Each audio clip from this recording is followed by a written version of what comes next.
Hey everyone, this is chapter 11 of Marx Labor Power Working Class by Mario Tronti. Chapter 11 is titled The Class. So let's rock. Behind and before the class of capitalists there is capital. Capital does not alone constitute capital self into a social class. Rather, capital first needs to see the working class before it, already formed.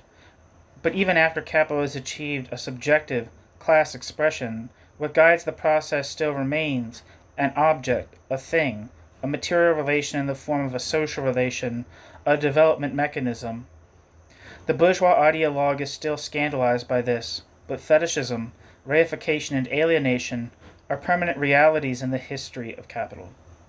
Only that the object, the thing, alienated labor itself, are all historically determinate, which is to say, more precisely, socially specific. If behind labor power as a commodity, we find the workers as a class, the proletariat in its political definition, the reverse happens on the opposite side. Behind the class of capitalists, there is capital as an economic category, there's the capitalist production relation as an economic relation. Quote, economic determinism, end quote, is synchronous with the capitalist point of view. Amid so many transformations in the practice, the history of capital, the classic figure of the bourgeois theorist always remains that of the economist. Economics is the bourgeois science par excellence.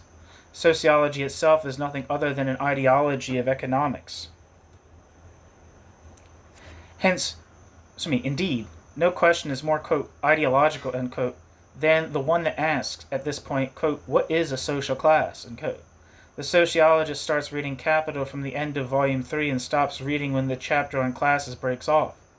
Then, every now and then someone from Renner to Derendorf has a grand old time of completing what had remained incomplete, and what results from all this is libel against Marx, which should at a minimum be punished with physical violence.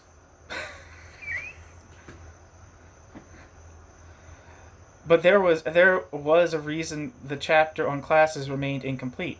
The essential thing regarding the concept of class had already been said throughout Capital's entire analysis, and this interruption of the manuscript on Spaltet says more than any continuation of the text ever could.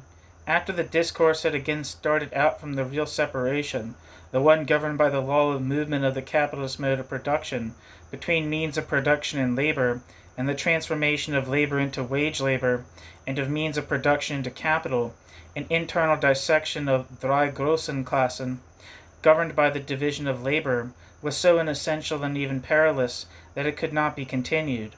When Marx stopped there, it had every air of a sudden decision to stop pursuing a line of reasoning that had taken a wrong course. Moreover, it is hard to understand why the chapter on classes should have been part of the section on incomes. If Marx himself ruled out any idea that identical sources of income would be enough to indicate belonging to one same class, the existing ambiguity at the outset perhaps lies precisely in the, quote, Trinity formula, end quote. We cannot say, as Marx does, that this holds all the secrets of the social process of production. If the social process of production is capital at the level of its full development, then it cannot be defined by any formula that contains more than two protagonists. That is, capital itself and the working class facing capital, within capital and against capital. This applies to any definition of this process that counts as, quote, science. On the terrain of political practice, a further reduction needs to be made. By its very nature, the Trinity ought to be reduced to a singular. When we ask ourselves why the secret of capitalism can be grasped only from the working class point of view, the only possible response is that the working class is the secret of capitalism. What Marx said in 1857 is still true. Capitalist society is the most complex and developed organization of production in history. But we ought not set off from here and reconstruct the past history of all human societies from the heights of capital. It is hard to understand whom or what purpose this would serve. It may even be true that the bourgeois economy provides the key to the ancient economy. But without doubt this is of no use for our purposes. What does interest us is to focus on capital as the highest point of organization not only of production, but also of society as a whole, and then locate within this point the successive level of development which explains, judges, and conditions it. And this higher level of development internal to capital is, indeed, the working class, which, moreover, we have already called the key to the mechanism of capitalist production. Can we say that the working class explains capital as capital explains land rent? Certainly not. For if we reduced everything to a history of, quote, categories, we would have to conclude that capital cannot be understood without the working class, but the working class can very well be understood without capital. Yet capital and the working class can only be understood in combination, the one always against the other. The working class is not for capitalism what capitalism was for pre-modern social categories, that is, a point of arrival for historical development and thus a starting point for its logical succession. Otherwise, we would have to dig up a neo-objectivism of perhaps political rather than economic content, and that leads to a new type of reformism, which will indeed perhaps emerge in the coming years, in which we need to prepare to crush in the egg. The development of our discourse is a wholly different one. Here, the working class is the historical starting point for the birth and growth of capitalism, and we can also start out from capital in order to arrive at a logical understanding of the working class. Is this not perhaps the path Marx himself took? To conceive capitalism as a historical system of the reproduction of the working class means to take this path to its conclusion. But in what sense, then, can we say that it is possible to grasp the secret of capitalism from only the working class point of view, if it is, instead, capital that brings to light the historical nature of the working class? It is possible, so long as we bear in mind this very simple fact. The working class is not the secret of capitalism in terms of explaining capitalism, but in the sense that is the secret of capitalism's dissolution. Capital can explain everything about the working class theoretically, but cannot eliminate the working class practically. The working class, with the working class's science, may not be able to explain everything about capital, but can succeed in destroying capital in the revolution. For this reason, it will always be a pious illusion from the working class point of view to want to know more about capitalist society than do the capitalists themselves. Every form of working class management of capital will necessarily fall short compared to a directly capitalist one, and it will be discovered perhaps before not too long that the realistically most practicable path, the quote easiest and quote one for the working class side, is precisely the path of destruction through revolution. Thus, from the capitalist point of view, it is only right to study the working class. Only the working class can study it well. Thus, from the capitalist point of view, it is only right to study the working class. Only they can study the working class well. But even with the ideological smoke and mirrors of industrial sociology, the capitalist will not manage to cancel out the death sentence that the working class represents for the capitalists. If, quote, capital is the economic power in bourgeois society that dominates everything, end quote, the working class is the only political power that can dominate capital. If anything, this is also the way to explaining capital. But then it is an explanation that has to be imposed by force. We should account for the fact that in its objectivity, which is to say in its spontaneity, the working class articulation of the capitalist mode of production functions as an economic law of movement of capital. To make this articulation function as a political law of movement of the working class, the vast task of organizing that attacking force of workers, which alone can force the capitalists onto the defensive, is a necessary passage that is impossible to leap over. The working class secret to capitalism, from a revolutionary point of view, is not a theoretical law but a practical possibility. It does not function objectively, but rather has to be imposed objectively. It must be torn from the society of capital and handed to the party of the working class. Thus, for the first time in the history of any social formation, capital's laws of development will be made to serve the process of capital's overthrow, and this is what needs finally to be understood. For good reason. Thus far we have always spoken of the working class and never of the concept of class in general. We have spoken of working class struggles and never of class struggle in general. Marx himself refused to be credited with having discovered the existence of classes and the struggle between classes, instead attributing these discoveries to bourgeois economists and historians. Indeed, Lenin could even comment that, quote, the theory of the class struggle was created not by Marx but by the bourgeoisie before Marx, and generally speaking it is acceptable to the bourgeoisie, ... Only he is a Marxist who extends the recognition of the class struggle to the recognition of the dictatorship of the proletariat, end quote. Lenin, State and Revolution. If this is indeed true, and if what is decisive is the point that the process arrives at, the overthrow of capital, the dictatorship of the proletariat, then, from a Marxist point of view, from the working class point of view, classes and the class struggle can be conceived only through and within capitalist society.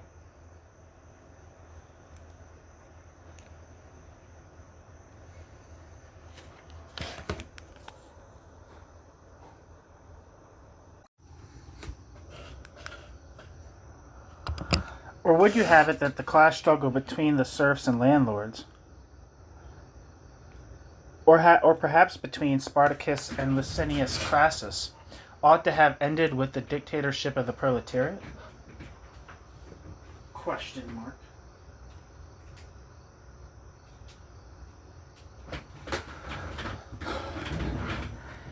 It is not that, quote, Marxist historians have not tried their hand at this, out of the usual determination to compete with the bourgeoisie, which finds capital in the ancient world. These historians call the pyramid builders, quote, workers. We can separate out who is a Marxist and who is not by pulling everyone back from these appeals to history and instead identifying a possible conclusion for political practice today. That is by pulling everyone back from the class struggle in general to look at the particular needs of the revolution against capital. For Lenin, this is the, quote, touchstone on which the real understanding and recognition of Marxism should be tested, end quote. And this holds today. We need then to proceed in this direction and go further still. It is hard to understand how Schumpeter can call the Marxist theory of social classes the, quote, crippled sister, end quote, of his, quote, economic interpretation of history, end quote, and 5 pages later describe it as, quote, a bold stroke of analytical strategy, ... which linked the fate of the class phenomenon with the fate of capitalism, end quote. Schumpeter. It is true that here he means the end of capitalism, in traditional fashion as the end of classes, but the real strategic audacity, indeed, valid not only on the field of analysis, is today quite different, namely that which turns the problem on the problem's head and sees the birth of classes as the birth of capitalism. It is in this sense that the fate of the phenomenon of class and the destiny of capitalism ought to be bound together in a single political perspective of the dissolution of capital's class society, that is, the only social formation historically founded on the class struggle. Perhaps Parsons saw part of this problem when Parsons linked, in Marx, quote, the fact of an organized productive unit, end quote, the, quote, inherent class conflict, end quote, given that the immediate interest of the two classes were completely opposed, end quote. Talcott Parsons, Structure of Social Action. It is true, he restores this to the history of social thought because he found a precedent in the Hobbesian factor of power differences. This does not, however, stop him from recognizing the reinsertion of this same factor as the specific determinant of a grave instability in the economic system, and this instability, in turn, as, quote, the result of a power relation within a determinate institutional framework, implying a definite social organization, the capitalist enterprise, end quote.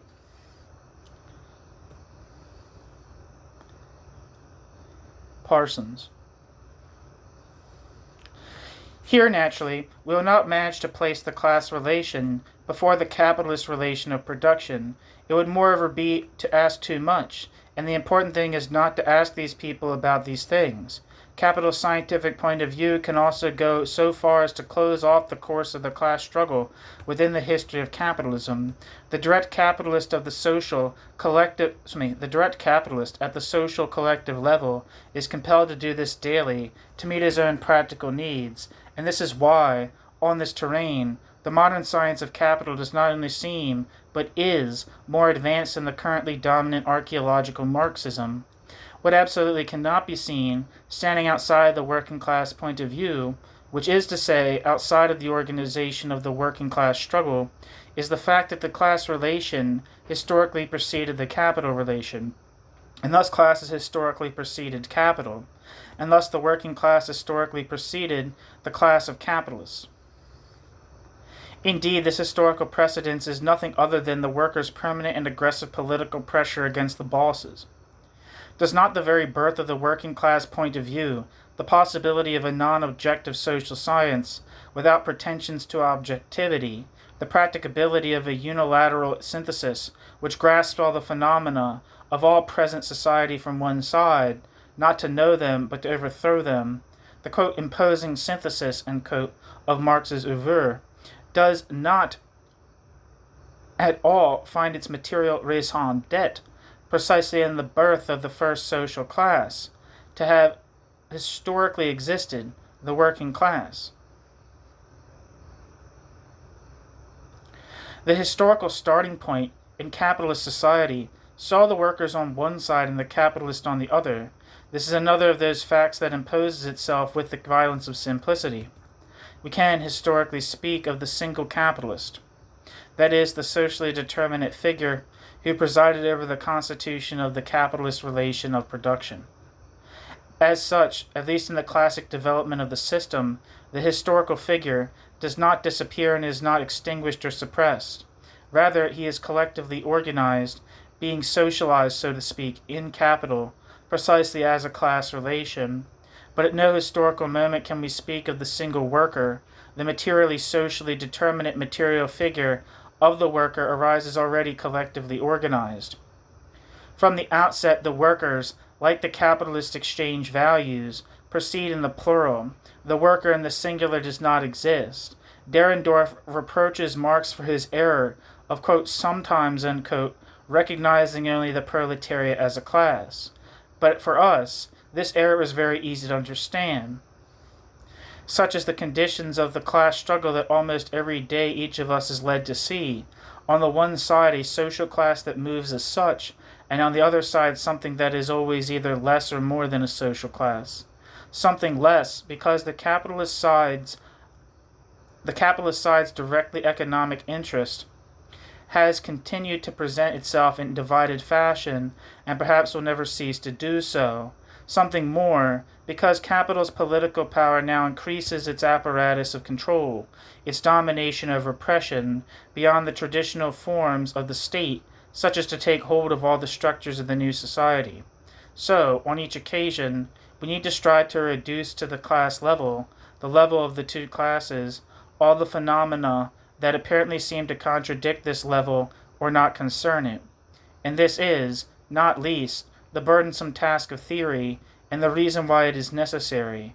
But for theory, all this is insufficient. The next step, or better, the premise at its foundation, and which must make itself explicit in the conclusion, is the qualitative difference between the two classes, the effective historical priority of the one over the other, the possible political subordination, which is never decided once and for all within capitalist society, and of one over the other.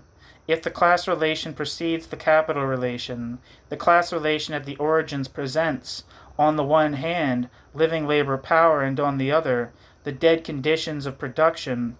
On the one hand, the proletariat, already partly elaborated as a class, and on the other, capital still wholly in itself, still wholly in potential.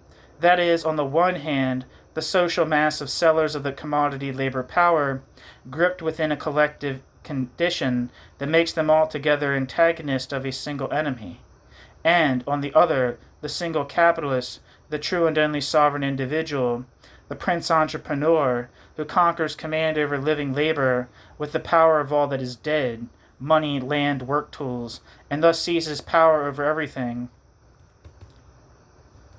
Power over everything and domination over labor are, then, a single thing, but here, labor is the living activity of labor power, working class labor power. But here, labor is the living activity of labor power, working class labor. In capitalist society, the class that becomes the ruling class is that class which holds working class labor, reduced to a dead object beneath itself. With an act of violence, capital takes labor's life and incorporates labor's life within capital's self. Thus capital itself becomes a living subject, makes capital's self a formally autonomous activity, proceeds as a class of capitalists. Just as, from a rigorously working-class point of view, it is easy to make the mistake of recognizing the compact social mass of factory workers as a single class, so too, from a rigorously capitalist point of view, it is easy to make the mistake of recognizing the absolute dominion of capital at the social level as the only power. The consequences, in the first case, ineliminable, quote, revolutionary illusions, end quote, on the working class side. In the second case, the web of, quote, practical errors, end quote, that link together the political history of capitalist initiatives. Each of these errors provides a, quote, historic opportunity, end quote, for the revolution, and it is possible to profit from this, or not, depending on the degree to which the subjective forces are prepared. If they are well prepared, then even these illusions, overturned into a rational plan of battle, can indeed function, but will never function as the cold logic of reason when it is not moved by class hatred. We should concede nothing other than a healthy dose of disdain to the Philistine who reproaches Marx for having constantly seen the revolution behind the corner, and Lenin for having wanted it in the improper time and moment. An elementary rule of practical conduct ought to be immediately, intuitively applied in these cases. When, on the one hand, we find those who say that tomorrow everything will blow up and the old world will crumble, and on the other hand, we find those who say that nothing is going to budge for 50 years, and the former are denied by the facts, and the second proven correct, we are with the former. Here, we must be with those who are mistaken. And that's the end of chapter 11 of Marx, Labor Power, Working Class by Mario Tronti. And that chapter was titled The Class.